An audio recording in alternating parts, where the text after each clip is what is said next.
Hello, and welcome to Eric's Adblock Daily, episode 6. Good morning. It's sunny out, but it's cold. It's 5 degrees, 7 degrees maybe, here in Happy Valley State College, PA. Trying a couple different things here today. One, out of necessity. The other one, I wanted to see how it looks. The first, I'm going landscape, horizontal. I like it better. I know it's not mobile first. I know it's not whatever recommended for mobile.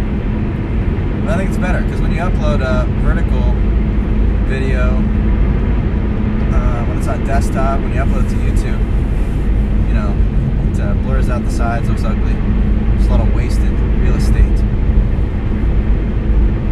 Now you get to see out my window a little bit. You can see my the junk in the back of my car. The other thing we're doing is I'm streaming live from just the standard Facebook app instead of the Pages app, which I don't normally do or necessarily recommend. But my Pages app keeps crashing on me. It's been doing it since last night. Keeps crashing. Won't let me open it. So anyway, on to the show. Episode. So I spent this weekend coming up with a couple ideas for the show because I ran out of my planned topics before I got this thing rolling. And then one just kind of came up here this morning, kind of happenstance, which is kind of cool how it works. And that is a little exchange I had on social media last night. Now, obviously, there are a lot of social media platforms, a ton of them. More than most people know about, or definitely more than they use. They're like the top 5, top 5 most popular, most used platforms. And then there's Facebook is the biggest and probably the most useful, and my favorite, I guess, from a business standpoint. I think the most useful for business. Maybe biz dev and that kind of stuff. Most targeting options on Facebook, advertising, content options from Facebook Live, photos, video, shopping, reviews, recommendations, the works. But there's one, I'm drinking some nice mash-up coffee here this morning. There's one network, though, that I have believed for a long time, and it just continues to reinforce my belief in it, that it is the most social of all the networks, and that is Twitter. Twitter is the most social network. It's it can be a very organic, personal network. It can be, discoverability on Twitter is through the roof. I mean, it's like you can find new conversations and events and news on Twitter, people, and just very organic social network. I absolutely love it. And it's, from a user standpoint, it's my favorite right now. And if you look at one neat thing on the iPhone, particularly I think the iPhone 10, I don't know which versions, or if you just have to update to new iOS, but it tells you so your screen time. It shows you what apps you're using. Just a fun little side note. You can check and see your screen time, whether you're concerned with it or want to watch your screen time, or like me, you just want to see how many apps you're using or what you're using the most. Twitter has been consistently at the top of my most used social networks. Just a really fun platform. You can engage, interact with anyone with a single tweet, and they can potentially respond. The reach with that is just amazing. It's one-on-one. You can have the one conversation to one person. But of course, you can tweet out to all of your followers. But just the personal touch. And one such personal interaction happened. Started last night. Amy Trask, who was an NFL executive, CEO of the Oakland Raiders, the highest ranking, highest held position by female in the NFL. And that was 15 years ago. Now she's on to other adventures. The Big Three, is that right, Amy?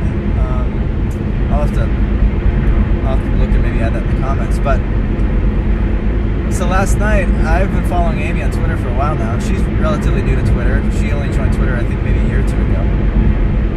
And it's fun. She's so she's new to Twitter, and so she's has a little different take on the platform.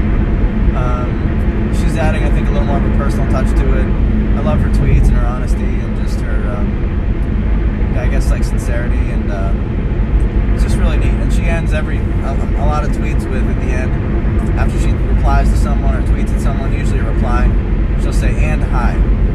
She'll just say, "and hi," you know? Just an extra little social element to it. And hi. And a lot of people seek out those and highs. So hi, Amy. I had been trying, since I saw her on Twitter, I was trying to get, I was talking about you. I was trying to get, a hi from Amy, so I was thinking of what I could tweet to her and things. Trying to think of something fun. One of the things I was going to send to her, actually, is 15 years ago, when we lost our live viewer. That's alright. I don't know who that was.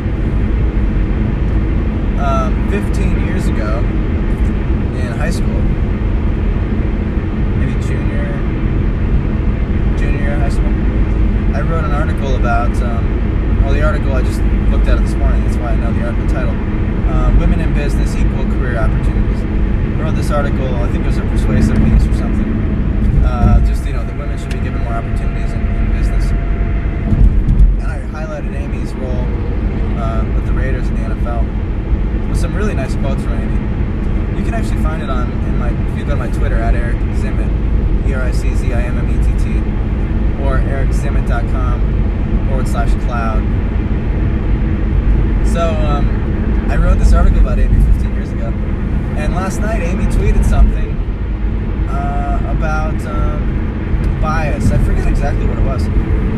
About bias, someone being biased, or she said that just if there is a potential bias, it's, really similar to bias. And so I just followed up and said, from my old J school classes, journalism ethics,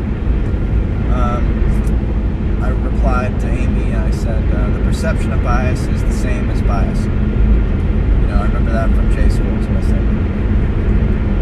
And she replied and said, this morning, I saw the tweet, 5 a.m. Eastern time, and said, that's funny that you applied that to journalism. I was looking at it from a law perspective. And so I said, oh, yeah, it's, it's journalism ethics. So there's the crossover. They covered a lot of law cases and things like that. Journalism, media law. Maybe it's media law, too. Class. Anyway, one of my favorite classes. But then she said, and hi. I was like, yeah, finally got the and hi. And then I was like, oh, wait a minute. I wrote this article about you 15 years ago. And she replied, wow, 15 years ago. First thing, I thought made me think is how old I'm getting. And then, but then that's super neat that you wrote an article about me. So I quickly, went to my computer, dug up the article. Actually went to my phone and found the article, but then I went to my computer. Anyway, converted to a PDF and posted to my website, the cloud. And tweeted her the link to it. She has yet to read it, but what a fun little interaction. Like Amy Trask. So if you would have told me like 15 years ago, and when I was a junior in high school, starting out in my journalism career, I guess. I was a journalist in college. I wrote for Courier Express, Tri-County Sunday in DuBois, PA. Covered a lot of high school sports and college. Their branch campus team, basketball team. Was the beat writer. Hundreds of sporting events and maybe hundreds of articles, all sports stuff for the paper. All in print too, man. I don't even know if it was all print. I had them all clipped out for a while. Crazy stuff, huh? But they were probably online too. It's funny, I don't know, I should look for those and maybe bookmark them or something. I still have some of them saved. Printed out. But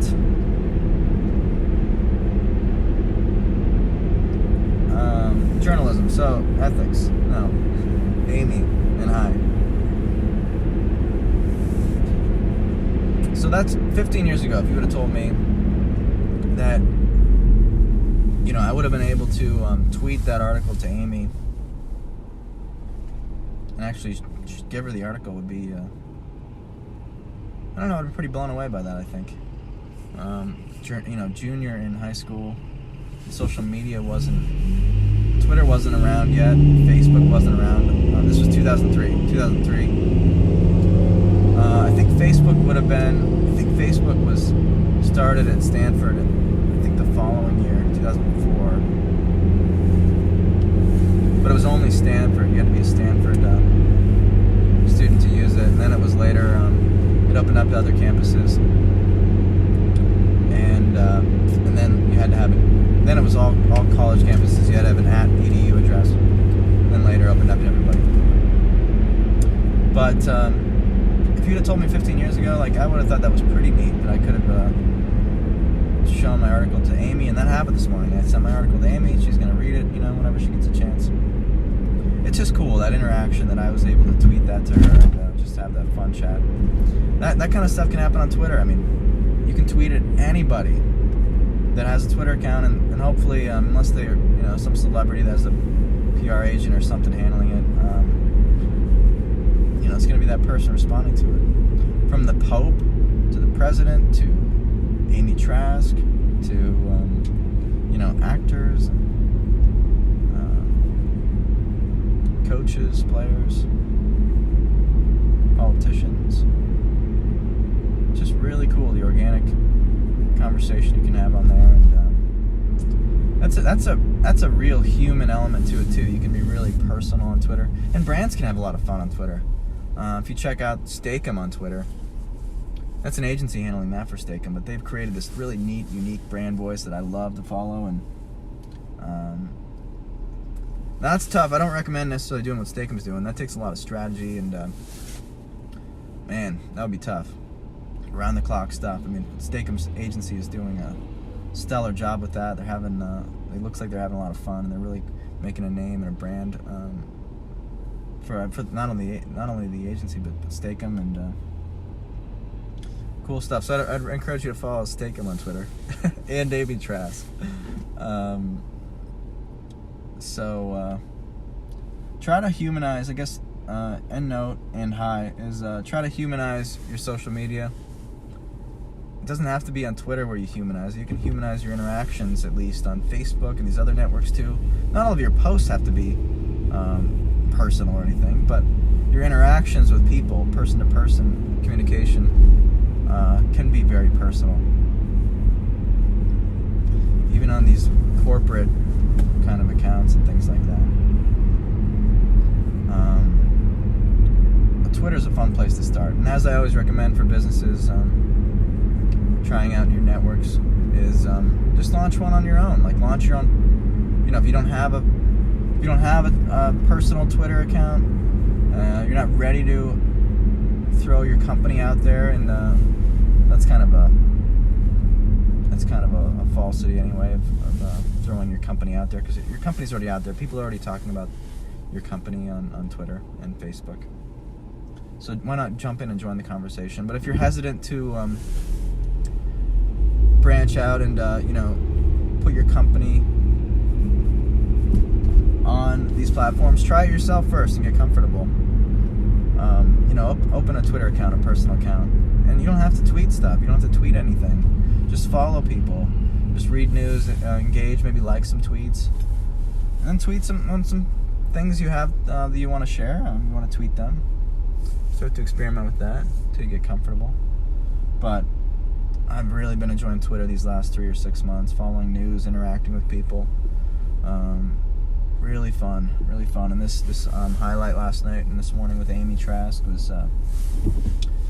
was cool, and very kind of a nostalgic thing for me too, with this article I wrote 15 years ago. Now sharing that with Amy, it's pretty cool. Really nice way to start the day for me and the week, and just remember to, try to be human and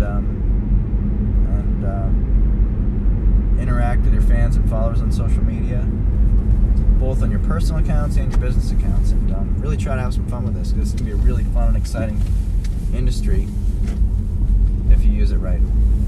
So thanks for joining Eric's Ad Blog, episode 6. This is Eric's Ad Blog Daily.